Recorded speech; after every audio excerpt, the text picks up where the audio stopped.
सबसे पहला अगर मैं बात करूँ, न्यूरोलॉजिकल कंडीशंस आती हैं जिसमें बच्चे भी ट्रीट करने आते हैं जिनको डेवलपमेंटल डिसऑर्डर्स होते हैं, जैसे सेरेब्रल पाल्सी हो गया, डाउन सिंड्रोम हो गया। There are lot of neurological disorders जो कि उस कैटेगरीज में ले डाउन करते हैं। यंगर जनरेशन को प्रॉब्लम हो रही है, नेक पेन, बैक पेन हो रही है, हमें सोते वक्त भी होने लगी है। देखिए, स्लीपिंग पोजीशंस को बेटर तरीके से अंडरस्टैंड करने के लिए आपको रूट कॉज पे जाना पड़ेगा। They are spending their time mostly on the laptops, computer और देयर मोबाइल फोन्स। ज़्यादातर यंगर जनरेशन में आपने देखा होगा कि they lie down on their stomach, okay, उनको लगता है कि बैक को रेस्ट मिलेगा और वो बहुत ज़्यादा अच्छा पोजीशन है सोने के लिए, जबकि वो पूरी तरह से गलत है। नमस्ते everyone, welcome to India's first magical podcast. आप सभी का स्वागत है to my all new show called hocus pocus with Anshul. And in today's guest we have Dr. Mithun Garg, who is a physiotherapist with 15 years of experience in his hand and he specializes in neurology. तो इनका ना बहुत ही उम्दा track record है when it comes to recovery of his patients and he is the most highly acclaimed physiotherapist in Delhi. मुझे लगता है आज की कॉन्वर्सेशन ना सबको सुननी चाहिए and specially if you are 25 years and above. अगर आप अपने 30s में एंटर करने जा रहे हो, अगर आप अपने 40s, 50s या 60s में भी हो, तब भी ये कॉन्वर्सेशन आपके लिए बनी है। क्यों? क्योंकि हमने इस कॉन्वर्सेशन में, इस पॉडकास्ट में डिकोड किया है the actual magic of physiotherapy. क्योंकि फिजियोथेरेपी ना इतनी निगलेक्टेड एंड इतनी underrated branch of medical field रही है, और इस कॉन्वर्सेशन में हमने बात करी है कि कैसे आप फिजियोथेरेपी के थ्रू अपनी सर्जरीज़ को प्रिवेंट कर सकते हैं, अपनी इंजरीज़ को ठीक कर सकते हैं, अपनी नॉर्मल लाइफस्टाइल के back pain, neck pain, knee pain को ठीक कर सकते हैं, और स्पेसिफिकली न्यूरो रिलेटेड डिसेबिलिटीज़ को ठीक कर सकते हैं। हमने इस पॉडकास्ट में all the misconceptions and myths of physiotherapy को तोड़ने की कोशिश करी है, और ये एक कॉन्वर्सेशन आपकी बहुत डीप लेवल पर आपकी परसेप्शन को चेंज करेगा, आपके नज़रिए को चेंज करेगा, और आपको फिजियोथेरेपी की इम्पॉर्टेंस ऑनेस्ट रियल ग्राउंड पर बताएगा। So I really hope you enjoy this conversation. So please put your ear plugs together for a very very powerful episode.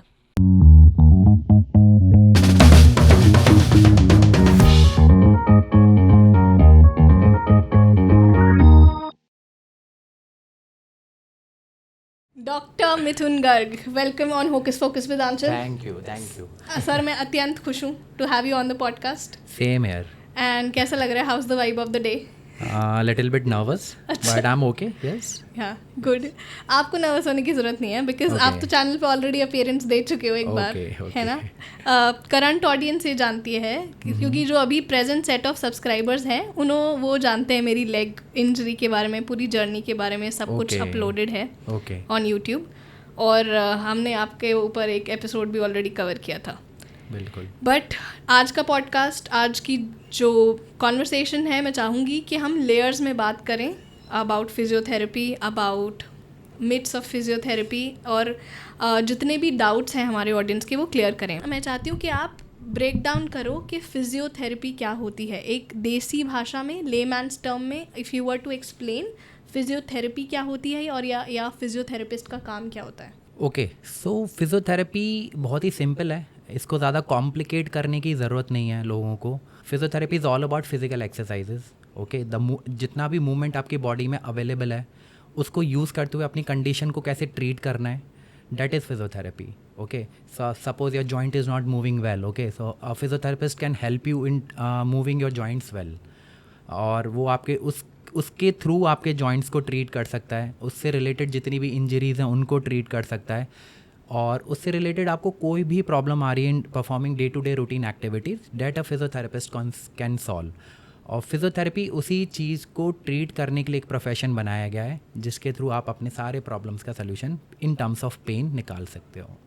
अगर we were to crisply set in simple terms, इसका मतलब ये हुआ कि हम exercises का ही यूज़ करके, movement का ही यूज़ करके आपकी पेन और इंजरीज को सॉल्व करते हैं। बिल्कुल करेक्ट, गॉट इट। तो जब मैं आपके साथ काम कर रही थी, कुछ लिसनर्स को तो ये पता है कि मेरी आपके साथ 1.5-2 साल की जर्नी रही है. बिल्कुल. And I hope it is good. Obviously it was dam awesome. And सबसे खूबसूरत बात ये है कि सर, मेरे खूबसूरत बात कहूँ या फिर आयरॉनिकली इस बात को कहूँ कि मैंने अपनी जर्नी में 5 फिजियोथेरेपिस्ट बदले. ओके. ठीक है. And you are the 5th one I landed upon. इससे पहले 4 फिजियोथेरेपिस्ट के साथ मुझे इम्प्रूवमेंट नहीं मिली. ओके. एंड आप एक फिजियोथेरेपिस्ट थे जिसको मैंने देखा जो इतना वेल रेड है, वेल नॉलेजेबल है, जो जिम भी जाता है, जो जिम में एक्सरसाइज करके अपनी मसल्स को समझता है, और वही नॉलेज आपको मैंने अप्लाई करते हुए देखा अपने पेशेंट्स पे. आपकी knowledge about your body, like anatomy कहते हैं, एग्जैक्टली. हाँ, अबाउट वो बहुत स्ट्रॉन्ग है.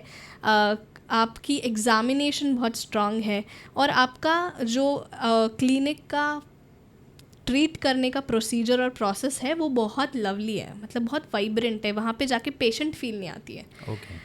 तो ये तो अलग बात रही. बट जितना मैंने आपके साथ 2 साल की ये जर्नी जी है, मैंने देखा है कि बहुत सारे लोगों के बहुत सारे मिथ्स अटैच्ड हैं. क्योंकि जैसे जैसे मैं आपके साथ जर्नी से जुड़ी, वैसे वैसे मैंने सबको अवेयर भी करना शुरू किया कि आपके प्रॉब्लम है, आपको भी फिजियोथेरेपिस्ट जाना चाहिए. मम्मी को, पापा को, चाची को, सबको मैंने भेजना शुरू किया कि ये प्रॉब्लम फिजियोथेरेपी से सॉल्व हो सकती है. बट लोगों के अंदर एक हेजिटेशन है, एक इनोवेशन है कि पेन ही तो है, चली जाएगी, ठीक है, वो पैसे चार्ज करते हैं. अगर एक्सरसाइज ही करनी है तो जिम ना चले जाएं हम, वहाँ पे तो 1500 रुपये की, 2000 रुपये की मेंबरशिप मिल जाएगी.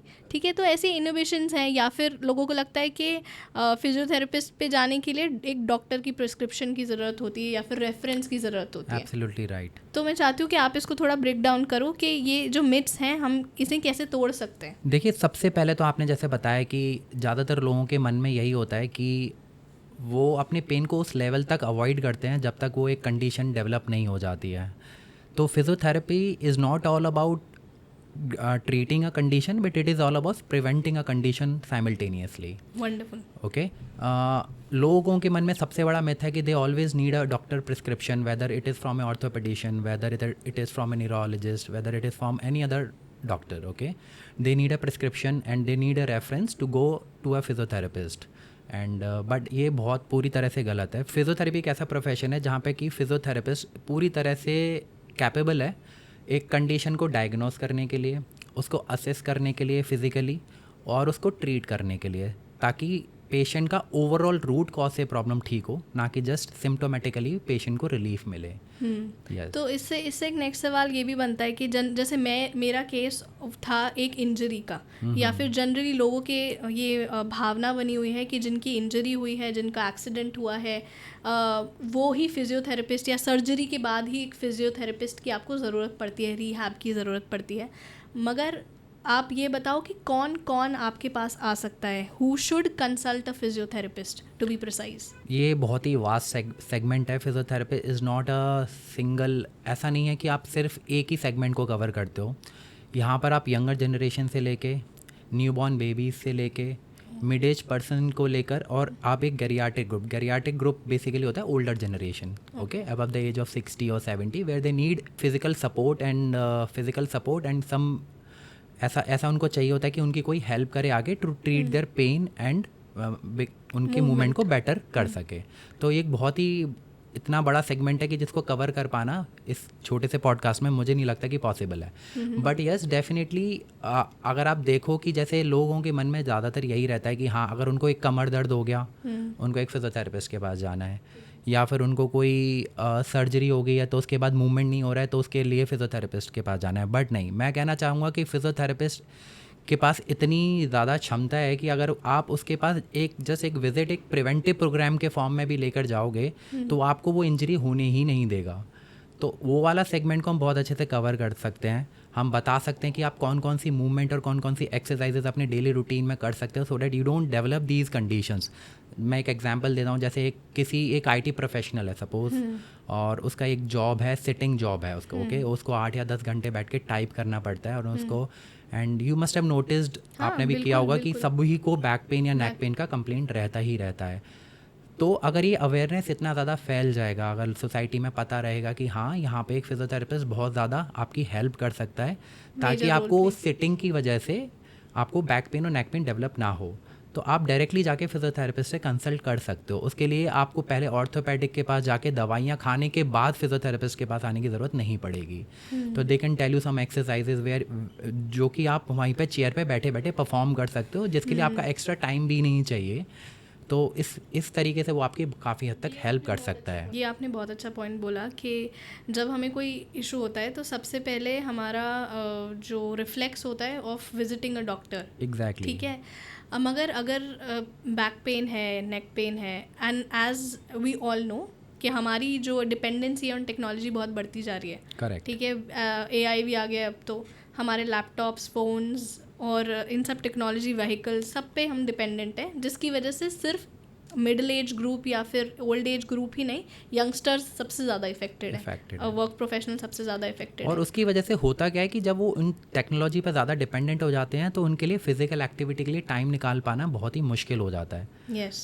तो ये भी उसमें एक बहुत बड़ा चैलेंज आता है। तो मतलब अगर हम कोई अपनी डेली लाइफ में पेन फील कर रहे हैं या फिर मूवमेंट इशू फील कर रहे हैं, जैसे कि किसी, हाँ कल परसों मैं डिस्कस कर रही थी कि I was doing cycling, and अभी तो cycling I was doing with the intention of knee का मूवमेंट के लिए, but while I was doing cycling I realise कि मेरे रिस्ट में पेन आना शुरू हो गया।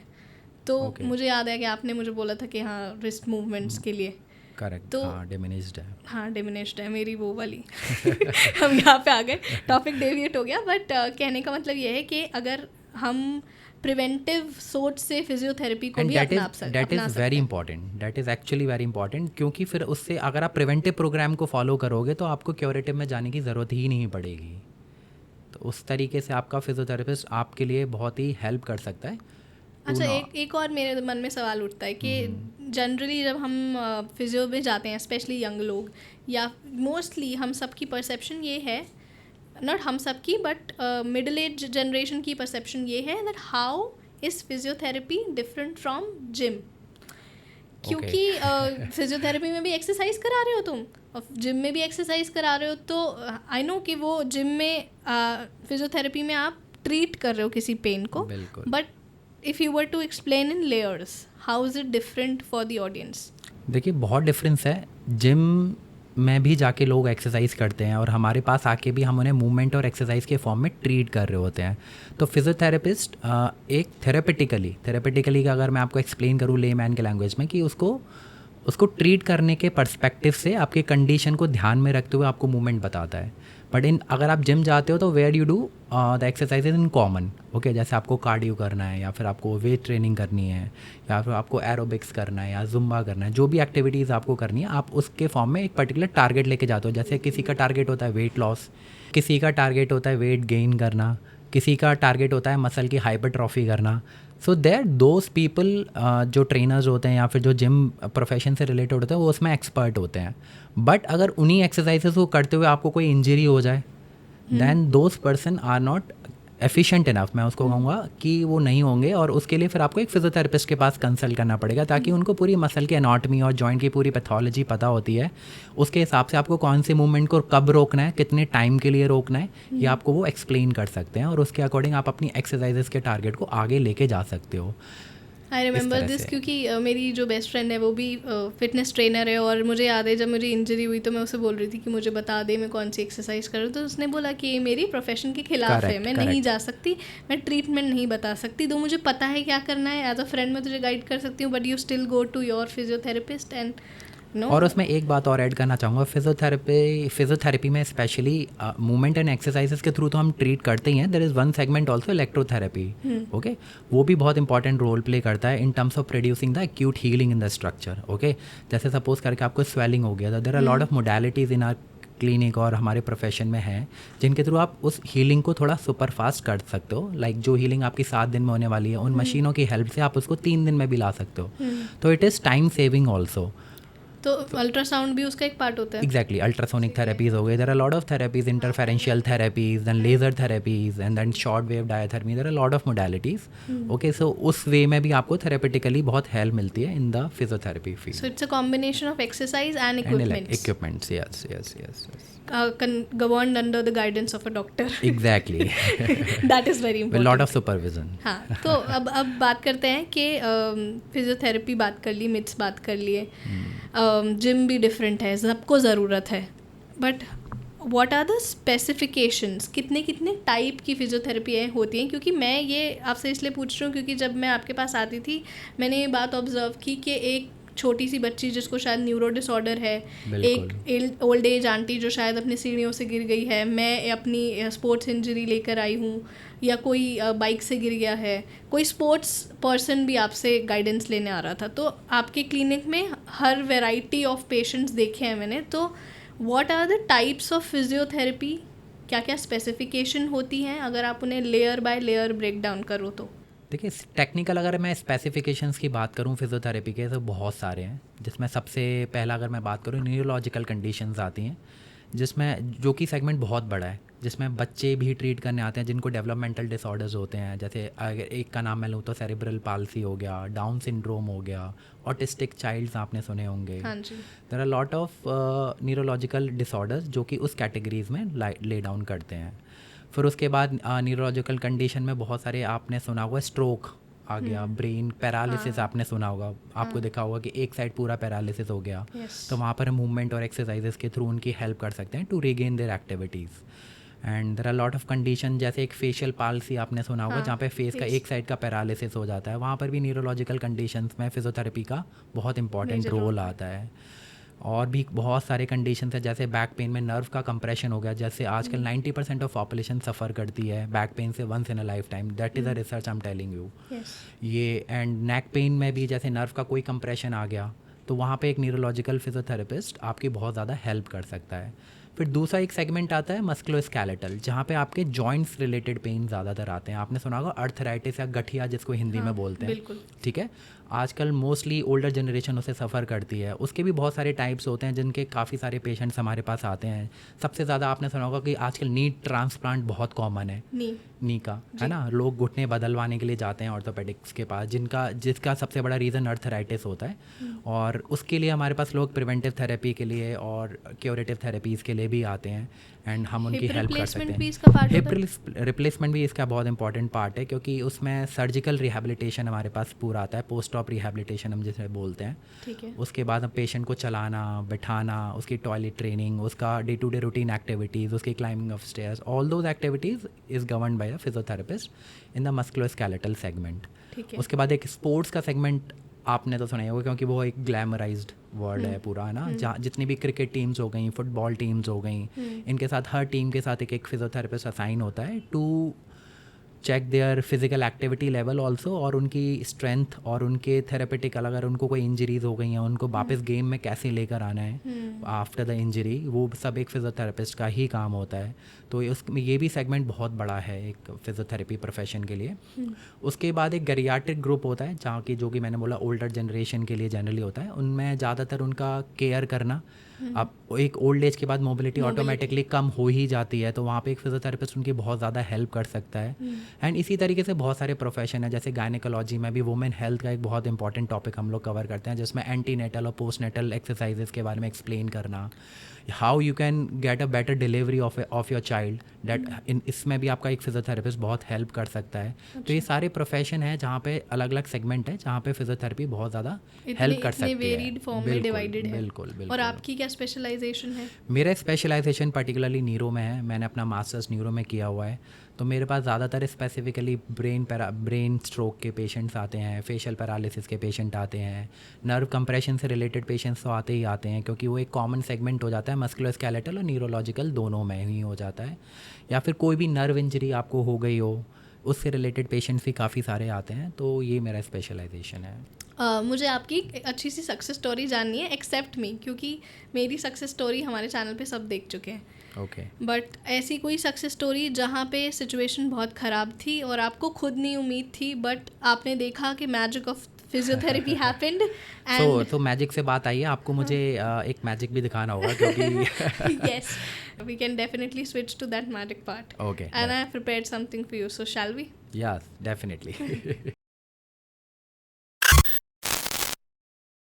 All right, it's magic time. तो सर हम एक गेम खेलने वाले हैं एंड आई एम श्योर आप मेरी इस बात से अग्री करोगे कि आज आप अपनी जिंदगी में जहां भी हो, आपने जो भी अचीव किया है, आप आपकी प्रेजेंट सिचुएशन में जहां भी हो, it is the result of your choices and decisions that you have made in the past. You agree with me? Absolutely correct. Right.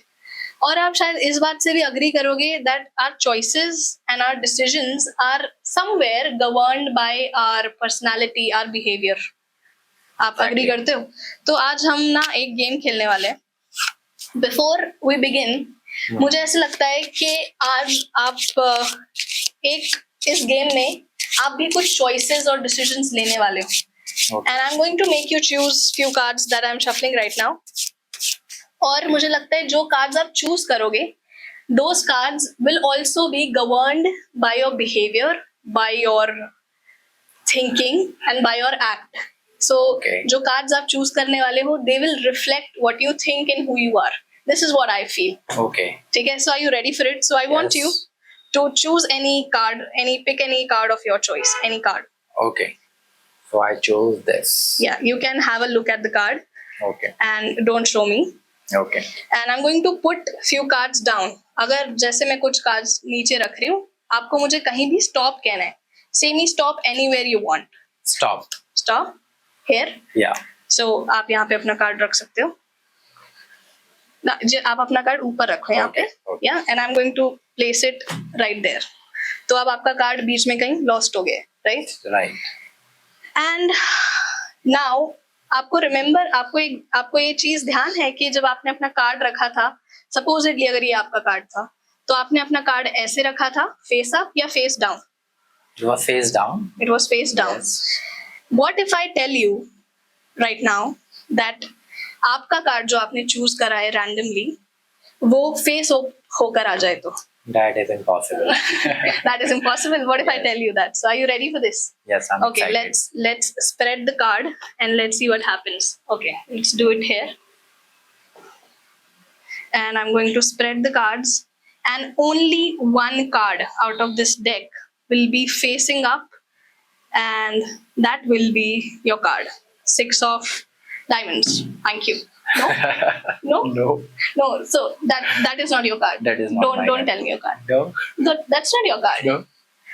Okay, 6 of diamonds is not your card. I suppose then if this is not your card, this must be indicating something. Okay. So if 6 is not your card, then probably 1, 2, 3, 4, 5, 6. That is a 6th card. Okay. And I assume that this 6 is denoting that the 6th card will be your card. So before I turn and I show this to the camera, please announce it out loud कि आपका card क्या था? Okay. It was 6 of Hukum. 6 of Hukum. Yeah. Yeah? Oh. It was 6 of Hukum. Yes. Wonderful. Sir आपको याद है मैंने आपको game के स्टार्टिंग में बोला था that the cards that you will choose will reflect who you are. Yes. Yes. It will yes. reflect your personality. Yes. So हमने एक रैंडम गेम खेला, आपने मुझे किसी भी रैंडम जगह पे स्टॉप बोला, and then you landed upon this card. This card. But आपको क्या लगता है कि ये जो सारे कार्ड्स हैं, ये भी आपके चॉइसेस का पार्ट है, ये भी आपके डिसीजंस का पार्ट है? देखिए How? कैसे. या सो ये कुछ रैंडम कार्ड्स हमारे पास आए हैं. This is 4 of hearts, ace. This is 3 of clubs. This is 2 of diamonds, and this is 10 of spades. Space. तो आपको क्या लगता है ये कार्ड समवेयर रिलेटेड है आपसे? Can you have a look at it? और आपको लगता है कि these cards are somewhere related to your personality? नहीं? No. नहीं लग रहा? अच्छा, तो आप शायद नोटिस कर रहे होगे कि इस गेम की शुरुआत से Mhm. यहाँ पर टेबल पे एक डिक्शनरी रखी है.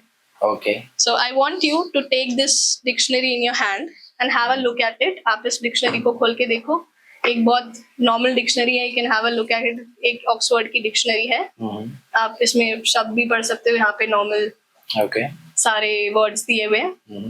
एंड आई वांट यू, मुझे ऐसा लगता है कि ये जो नंबर्स हमने अचीव किए हैं, जो डिसीजंस आपने लिए हैं, ये कहीं ना कहीं आपकी पर्सनालिटी दर्शाते हैं. सो Okay. लेट्स से आप चेक करो कि ये डिक्शनरी कितने पेजेस की है. लाइक मुझे ऐसा लगता है ये डिनोट कर रहा है this open number 413, page number 413. 413. Yeah, just have a look at the page number 413. Okay, I have the number 413. And probably this denotes second column of the 413 page. Okay. 413 second column. Okay. And read the 10th word. What does it say? 4, 5, the 6, base, 7. the bold ones. Oh, What it's does physiotherapy. it says? Physiotherapy. Yeah, you can show it to the camera. It's physiotherapy. I told you. So Okay.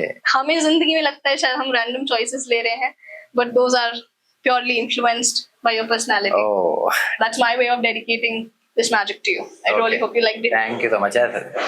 Thank you. Let's switch back to the conversation.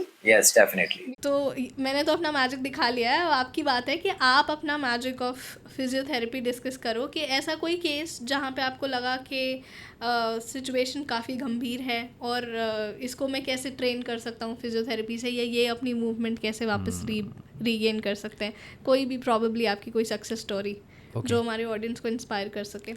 Okay, सो एक particular case है जो कि एक 80 year old mail का है. Neurological condition थी, उनको brain stroke ही आया 80 था. or old? 80. Oh, 80. Okay. Wow. 80 years में जनरली हर थेरेपिस्ट का या किसी भी डॉक्टर का एक या उनके फैमिली मेम्बर्स का भी एक साइकोलॉजी रहता है कि अब इतनी उम्र हो गई है तो उनको मूवमेंट का हमें क्या ही करना है या फिर कितना मूवमेंट उनका लेकर आना है. बट अगर आपकी फैमिली सपोर्टिव है और आपका थेरेपिस्ट या आपके डॉक्टर्स आपके ऊपर मेहनत करते हैं तो in that particular age also you can get the maximum recovery out of a condition, जहाँ पे कि कंडीशन की रिकवरी होना टेक्निकली उतना पॉसिबल होता भी नहीं है. तो ब्रेन स्ट्रोक हुआ था उनको, उनका हाफ साइड पूरा पैरालिसिस था, उनका ना हाथ मूव हो रहा था ना उनका पैर मूव हो रहा था. घर पे भी उनके लोग बहुत परेशान थे, फैमिली वॉज वेरी केयरिंग. तो 4 months तक we got no recovery. Okay, and that was very initial days of my career जब मैंने उनको ट्रीट करना शुरू किया था. 4 महीने तक ही वॉज ऑन बेड, कोई मूवमेंट नहीं था. हम थेरेपीज़ देते थे बट उतना रिगरसली नहीं हो पाता था because patient was also very uncooperative, सुनते नहीं थे. क्योंकि एक आप समझ सकते हो 80 साल के ओल्डर पीपल की क्या ओल्ड पीपल की क्या साइकोलॉजी होती होगी. Okay, still we tried. Okay, because family was supportive. That was a very positive aspect of that particular case. ठीक है. So we worked hard. धीरे धीरे करके रिकवरी आना शुरू हुई. 6 महीने के अंदर हमने उनको बिठाना और चलाना शुरू कर दिया. And within the starting of 7 months I guess हमने उनको सीढ़ी चढ़ाना उतारना स्टार्ट कर दिया with the help of physiotherapy. मैं उनके घर पे जाता था उनको ट्रीट करने के लिए. एंड फिर थोड़ा थोड़ा धीरे धीरे करके उनके सारे मूवमेंट्स वापस आए. उन्होंने टॉयलेट जाना भी शुरू किया, सीढ़ी चढ़ना उतरना शुरू किया. सारे एक्टिविटीज़ जो उनकी नहीं होती थी पहले वो भी सब होना शुरू हुई. एंड एक दिन उनके घर से उनके बेटे का फ़ोन आया कि वो एक प्रैक्टिसिंग लॉयर थे, उनका चैम्बर भी था यहाँ 30 हज़ारी कोर्ट में दिल्ली में. और एक दिन उनके बेटे का फ़ोन आया मेरे पास. I was doing some work and उन्होंने बोला कि आज तो पिताजी मेट्रो से ट्रैवल करके गए. From half size body paralysis से मेट्रो ट्रैवल का क्या ड्यूरेशन था? That is 7 to 8 months. That's awesome. क्योंकि मुझे पता है मेरे साथ ऐसा नहीं हुआ सर. हम भी होपलेस थे क्योंकि हमें भी पता है कि 3 महीने के बाद न्यूरोलॉजिकल कंडीशन में रिकवरी नहीं आती है. आई मीन अगर आप 3 महीने के बाद 100% एफर्ट्स करते हो आप you get 10% of recovery. Okay, हम लोग भी नहीं, हमें पता था कि इतना रिकवरी आ पाएगी but we worked very hard because family was supportive. Okay, they also worked really hard. उन्होंने पूरी इंस्ट्रक्शंस फॉलो की, सब कुछ किया. हमने भी बहुत मेहनत की. And he could travel to a public conveyance and that is I think the maximum recovery one can get. Beautiful. Yeah. I think इस पूरी स्टोरी से मुझे 2 चीज़ें पूछनी है बट ये बहुत फुलफिलिंग मोमेंट रहा होगा ना आपके लिए. Very satisfying and that is why I chose that profession. क्योंकि यही हर एक मेडिको जो भी होता है अपने प्रोफेशन में करता है क्योंकि यहाँ पे एक सोशल सर्विस भी जुड़ी हुई होती है. हर प्रोफेशन में आपका सब कुछ रहता है बट यहाँ पे जो सेटिस्फैक्शन मिलता है जब आपको रात को चैन की नींद आती है that is the utmost feeling one can get, you know, out of a profession. I get. Definitely.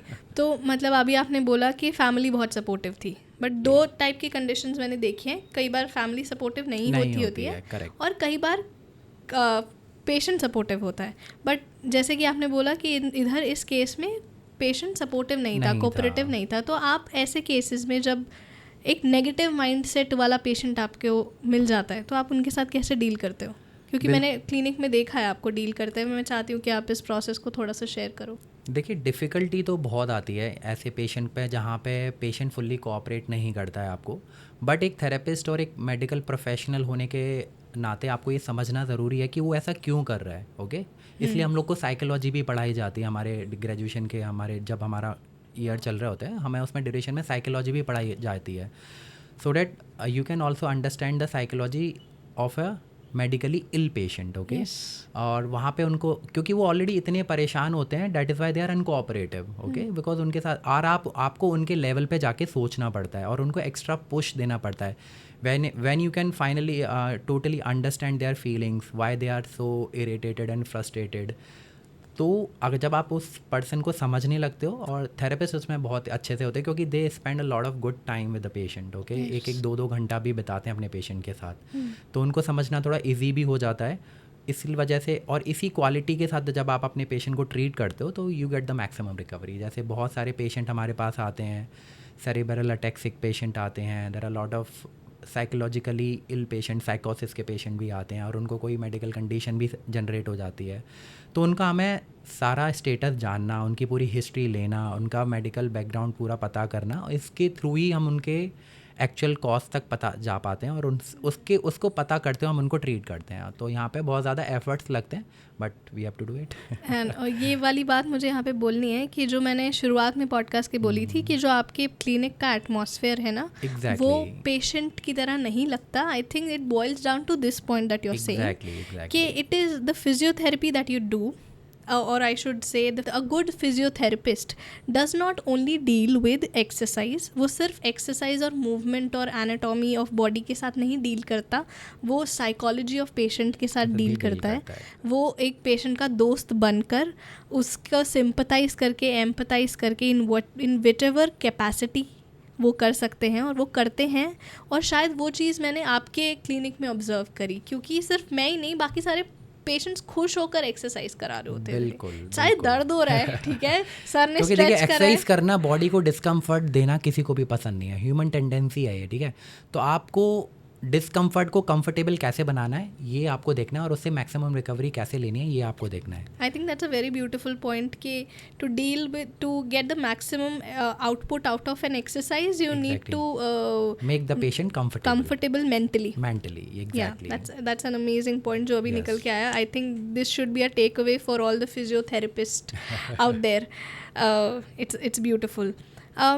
एक बात मुझे और बोलनी थी कि जब अभी आपने बात करी थी कि यंगर जनरेशन्स को प्रॉब्लम हो रही है, नेक पेन, बैक पेन हो रही है, तो ये कॉमन है। मेरे भी आईटी प्रोफेशनल्स या मेरे जितने भी दोस्त हैं, सब आजकल हम लोग 30s के टुवर्ड्स बढ़ रहे हैं, तो हम लोग ये डिस्कस कर रहे थे कि हमें सोते वक्त भी होने लगी है, ये कॉमेडी भी चल रही थी किसी कोई स्टैंड अप पे कि एक सिंपल सा काम है सोना, मैं वो भी ढंग से नहीं कर पा रहा हूँ। तो ये क्या मतलब हुआ कि what is the best sleeping position? देखिए, स्लीपिंग पोजीशंस को बेटर तरीके से अंडरस्टैंड करने के लिए आपको रूट कॉज पे जाना पड़ेगा, जिसमें रूट कॉज ज़्यादातर ये है कि आजकल टैक्स सेवी लोग ज़्यादा हैं यंगर जनरेशन में। Okay, they are spending their time mostly on the laptops, computer और their mobile phones। तो वहाँ पर उनका काम करते टाइम क्या posture रहता है, okay, how much they are using their other structures of the body, that they need to understand। तो जब आप उन चीज़ों पर काम करके अपने posture को बिगाड़ के मसल में spasm ऑलरेडी क्रिएट कर लेते हो, और उस वाले स्पैज़म के साथ when you are not having any sort of physical activity और फिर स्लीपिंग पोजीशंस में जाते हो, वो आपके लिए बहुत गड़बड़ वाला काम हो जाता है, ठीक है। ज़्यादातर यंगर जनरेशन में आपने देखा होगा कि they lie down on their stomach, okay, उनको लगता है कि बैक को रेस्ट मिलेगा और वो बहुत ज़्यादा अच्छा पोजीशन है सोने के लिए, जबकि वो पूरी तरह से गलत है।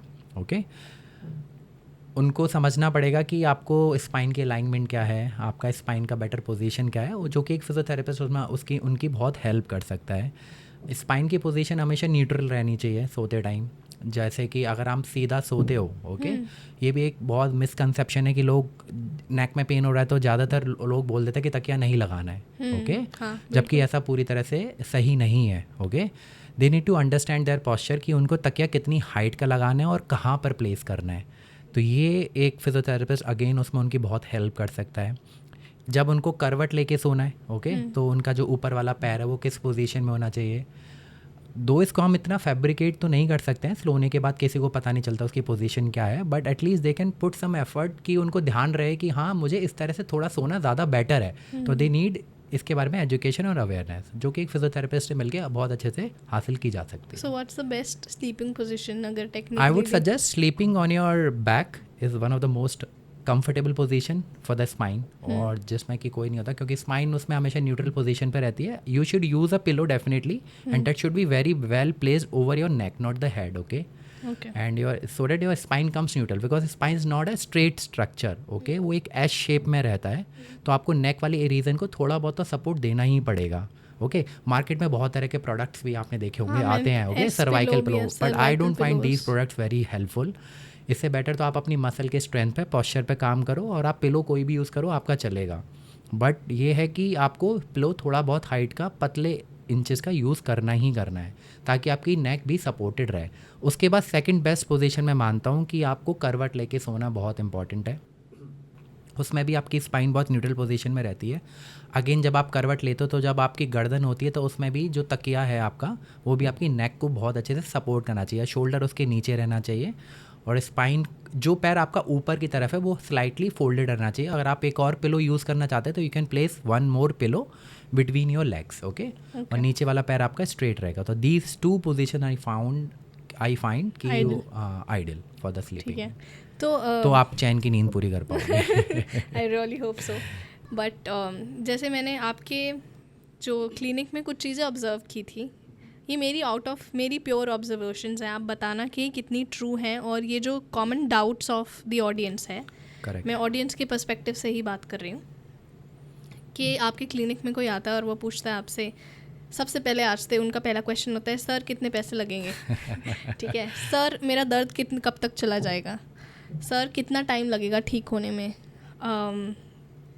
वगैरह वगैरह क्वेश्चंस। उनके सबसे पहले डाउट रहता है कि कितना टाइम लगेगा और दर्द होगा या नहीं होगा, बहुत ज़्यादा दर्द करोगे क्या? आई रिमेंबर माई सेल्फ, मैं जब पहली बार आपके पास आई थी, मैंने आपको अपना पूरा केस हिस्ट्री बताया, और मेरा साइकोलॉजी ऑफ पेशेंट यही था, मैं कब तक ठीक हो जाऊँगी, give me a date, give me a time range, 1 महीना, 2 महीना, 3 महीना। क्या ये साइकोलॉजी सही है, या फिर हम एज अ पेशेंट कैसे इम्प्रूव हो सकते हैं? क्योंकि ये क्वेश्चंस जो हैं, मुझे अब एक पेशेंट बनने के बाद, ठीक होने के बाद समझ आ रहा है कि ये चीज़ें are not to be expected from a physiotherapist. तो मेरा सवाल ये है कि आप एक तो इन पे डाउट्स को क्लियर करो, दूसरा ये कि what should a patient expect from you? So ये बहुत ही कॉमन ऑब्जर्वेशंस हैं जो आपने क्लिनिक पर की हैं हमारे, और ये सभी फिजियोथेरेपिस्ट एक्सपीरियंस करते हैं जो भी क्लिनिकली जुड़े हुए हैं इस प्रोफेशन से। एक्सपेक्टेशन क्या होनी चाहिए पेशेंट की एक थेरेपिस्ट से, ये उसके गोल के ऊपर डिपेंड करता है, ओके। कभी भी कोई भी फिजियोथेरेपिस्ट या कोई भी डॉक्टर आपकी पूरी तरह से हेल्प नहीं कर सकता है, okay. It is a 2 way process, दोनों को ही मिलके गोल को अचीव करना पड़ेगा, जिसमें थेरेपिस्ट आपकी बहुत हद तक हेल्प करते हैं, बट जब तक अगर पेशेंट उसमें कोऑपरेट नहीं करेगा, बताई हुई एक्सरसाइजेस को परफॉर्म नहीं करेगा, जो उसके पॉस्चर्स उन्होंने एक्सप्लेन किए उनको सही से ध्यान में नहीं रखेगा, और अपनी मसल स्ट्रेंथ या कंडीशनिंग पे ध्यान नहीं देगा, तो उसका गोल अचीव नहीं हो पाएगा।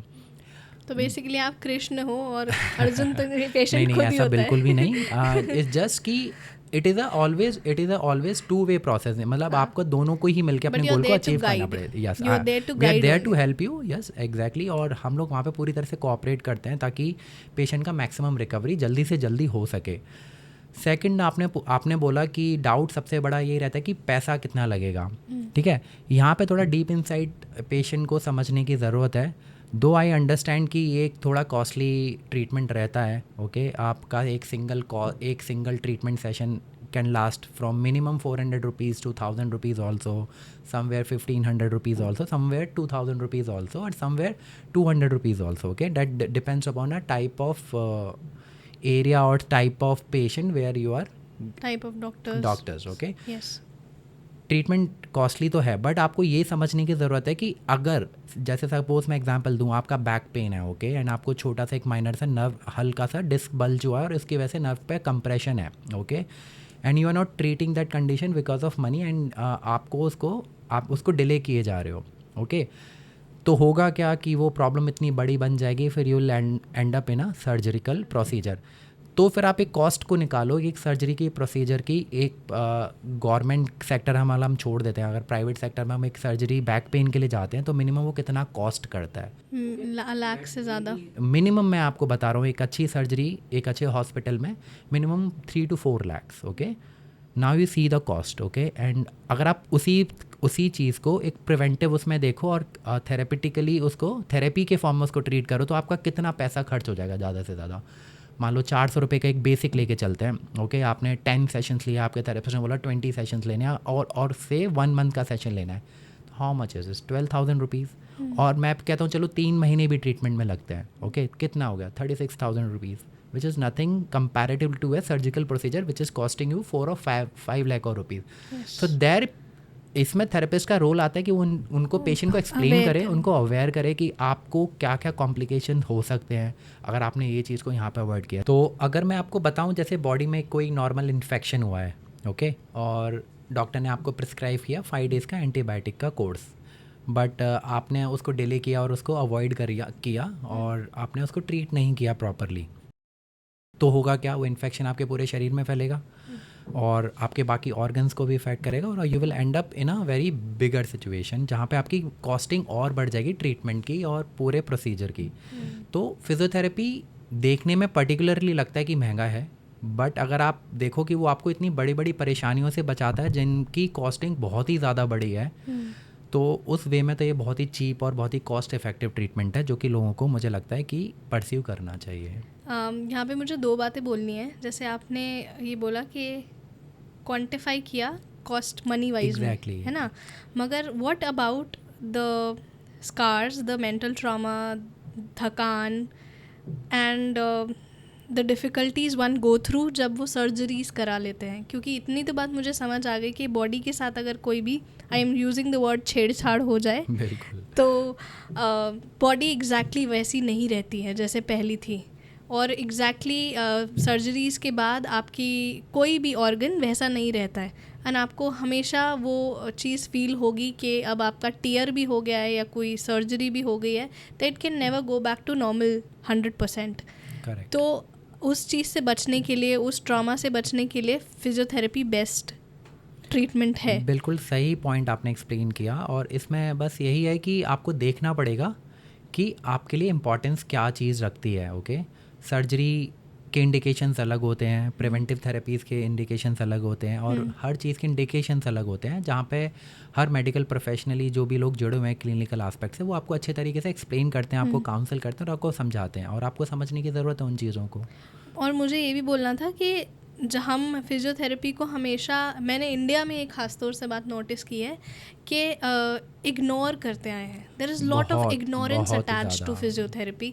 अगर मेरी मम्मी है, मेरी चाची हैं, अभी धीरे धीरे करके, क्योंकि मैं रेगुलरली फिजियोथेरेपी जा रही थी, तो इनके अंदर अवेयरनेस आई कि अच्छा, अगर मेरे नेक में स्पैज़म है या मेरी किसी की बाजू नहीं, प्रॉपर मोबिलिटी नहीं आ रही है, लेडीज़ की होती है, वो इतना काम करती हैं, मोबिलिटी इश्यूज़ आने लगते हैं।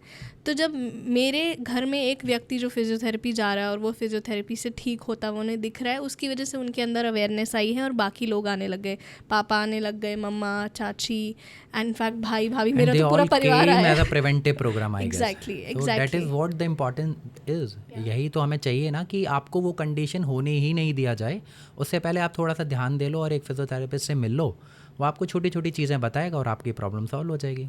और एक और चीज़ अटैच्ड है कि लोगों को लगता है, कि मुझे भी ऐसा लगता था, तभी मैं ये बात बोल रही हूँ कि जब सर्जरी हो जाएगी तो इसका मतलब उनका काम ख़त्म, अब तो सर्जरी हो गई, अब खत्म। मतलब ये सबसे बड़ा झूठ है, आई शुड से। वो एक वर्ड यूज़ किया जाता है that Exactly. Marriage is not finishing line, it is the starting line. Same like Exactly. Surgery is not the finishing line, it is the starting line. And वहाँ से तो कहानी शुरू हुई है। अब आपने सर्जरी करा ली है।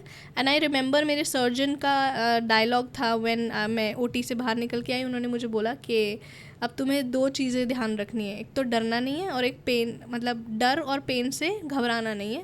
बिल्कुल। और अब मेरा काम हो चुका है, my job is done, rest recovery is on your physiotherapy. और ये डर और पेन वाला जो पॉइंट आपने अभी बोला, ये बहुत ही अच्छा पॉइंट बोला आपने, क्योंकि बहुत से लोगों के मन में यही ज़्यादातर रहता ही है कि हम फिजियोथेरेपी कराएंगे और हमें बहुत दर्द होगा। ये ज़्यादातर लोगों के परसेप्शन है, बट ऐसा नहीं होता है। दर्द कुछ समय तक होता है और उस दर्द से तो बहुत ही बेहतर है जो सर्जरी के बाद होता है और उसके बाद जब उनका रिहैबिलिटेशन हमें करना पड़ता है। तो थोड़े बहुत टाइम के लिए दर्द के बिना भी थेरेपीज़ होती हैं जहाँ पे, बट हाँ कहीं कहीं पॉइंट्स पे थोड़ा बहुत पेन आपको टॉलरेट करना पड़ता है, बट वो डेली बेसिस पे धीरे धीरे करके इम्प्रूव करता है।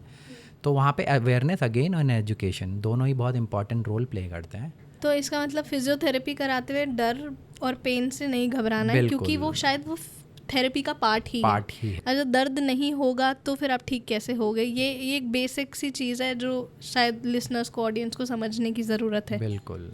तो ये बात तो फिक्स रही कि आप फिजियोथेरेपी सर्जरी से पहले कराओ या ना कराओ, सर्जरी के बाद भी आपको फिजियोथेरेपी की ज़रूरत तो है। अगर किसी की ये मिसकंसेप्शन है तो वो प्लीज़ दूर कर ले already.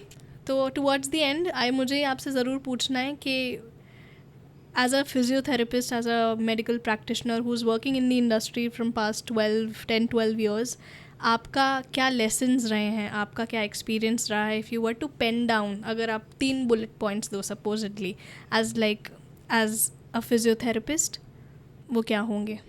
That seems to be a tough question.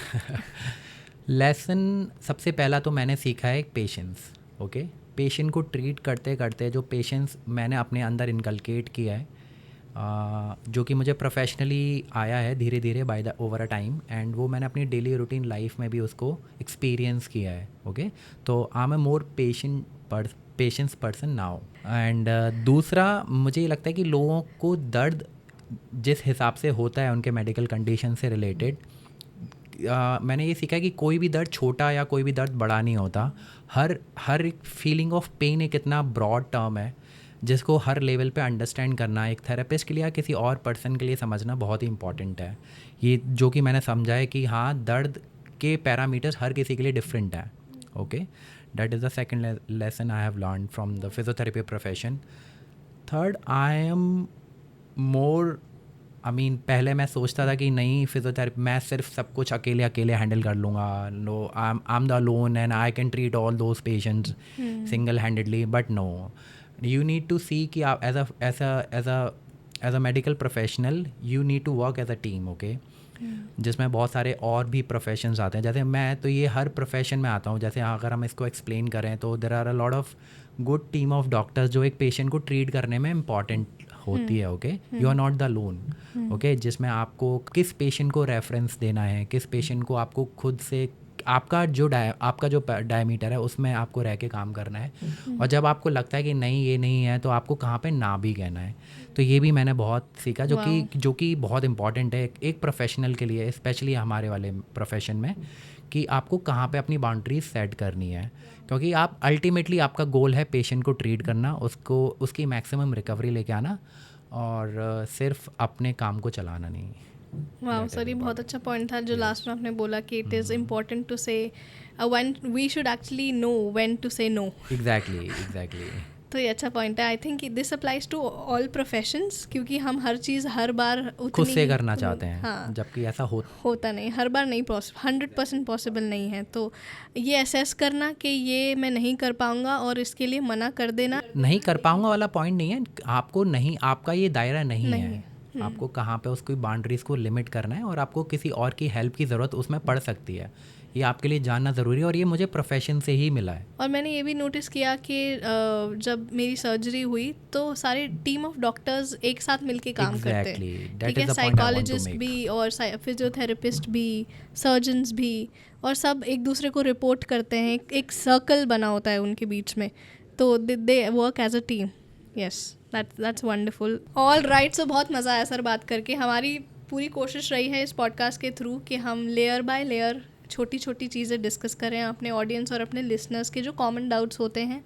मैंने एक पेशेंट के पर्सपेक्टिव से सोचकर ही ये सारे सवाल आपसे किए हैं और आपने बहुत ही खूबसूरत से इन जवाब दिए इनके.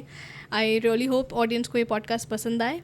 एंड मुझे क्लोजिंग नोट पे यही कहना है कि सिर्फ सर्जरी, पेशेंट्स जो सर्जरी कराना चाहते हैं या जिनका एक्सीडेंट हुआ है, जिनके साथ कुछ मिसहैपनिंग हुई है, सिर्फ उनको ही फिजियोथेरेपी की ज़रूरत नहीं है. किसी को भी, हर एज ग्रुप को, चाहे आपके बैक पेन हो, नेक पेन हो, न्यूरो डिसऑर्डर्स हों, जो बच्चे बचपन से पैदा होते हैं, माँ बाप को पता भी नहीं होता है कि वो उनके साथ क्या प्रॉब्लम है. बिल्कुल. और मेरे साथ भी ऐसा हुआ कि मुझे कुछ ऐसे पेरेंट्स टकराए जिनको नहीं पता था कि ये फिजियोथेरेपी से इनकी मोबिलिटी वापस आ सकती है. तो ये भी मेरी कोशिश रही है इस कॉन्वर्सेशन के थ्रू कि मैं ये सारे डाउट्स क्लियर कर सकूं. अगर आपके घर में कोई महिला है, कोई औरत है, आपकी बहन, आपकी मम्मा, आपकी वाइफ, आपकी गर्लफ्रेंड, कोई भी जिनको यंगर जनरेशन को बैक पेन, नेक पेन, ये सारे इश्यूज़, मोबिलिटी इश्यूज़ फेस करने को मिल रहे हैं, तो आप प्रिवेंटिव मेजर्स के तहत फिजियोथेरेपी को अपना सकते हो और आप देख सकते हो if it works for you. तो I really hope you find this conversation helpful and insightful. And thank you so much, Dr. Mithun, for coming down here. Thank you and so I had a much. lovely time with you. Same here, same here. Thank you once again. All right दोस्तों, अगर आप ये conversation यहाँ तक सुन चुके हैं तो यहाँ तक बने रहने का बहुत बहुत बहुत शुक्रिया. मैंने इस कॉन्वर्सेशन से, इस पॉडकास्ट से ये सीखा कि एक राइट इंसान होना आपकी ज़िंदगी में कितना इम्पॉर्टेंट है, चाहे वो लाइफ पार्टनर की फॉर्म में हो, चाहे डॉक्टर की फॉर्म में. और मैं ऐसा क्यों कह रही हूँ, क्योंकि मैंने, शायद आप लोग new listeners and new eyes, those who are watching me, वो शायद ये बात नहीं जानते कि मेरी पिछले 4 या 5 साल से जो जर्नी रही है वो फिजियोथेरेपी और हेल्थ के अराउंड रही है. और जब मुझे फाइनली एक अच्छे डॉक्टर मिल गए, मैं किसी अच्छे डॉक्टर के हाथों में पड़ गई, तब मुझे रियलाइज़ हुआ कि फ़िज़ियोथेरेपी के अंदर कितनी सॉलिड पोटेंशियल है. और जब सबको लग रहा था कि मेरी सेकंड सर्जरी भी होगी नी की, और फिज़ियोथेरेपी के थ्रू मैं वो प्रिवेंट कर पाई. तो आई रियली होप कि आप भी फिज़ियोथेरेपी को अपना कर उसका मैजिक देखें. एंड आई रियली होप कि आपको इस कॉन्वर्सेशन से बहुत कुछ सीखने को मिला हो, बहुत सारे मिथ्स आपके एलिमिनेट हो गए हों, आपके डाउट्स क्लियर हो गए हों. और also I will leave the details of doctor Mithun Garg in the description box below. अगर आप चाहें तो आप उन्हें कंसल्ट कर सकते हैं. एंड मेरी यही कोशिश रही है कि जब मेरे को इस फिज़ियोथेरेपी के एक्चुअल मैजिक और पावर का पता चला तो मुझे लगा कि मुझे ये स्टोरी आप सबके समक्ष लानी चाहिए. So this was another podcast of hocus focus with Aanchal. And हाँ, मुझे ये ज़रूर कहना है आप सबसे कि thank you so much for supporting this new initiative, this new concept on this channel.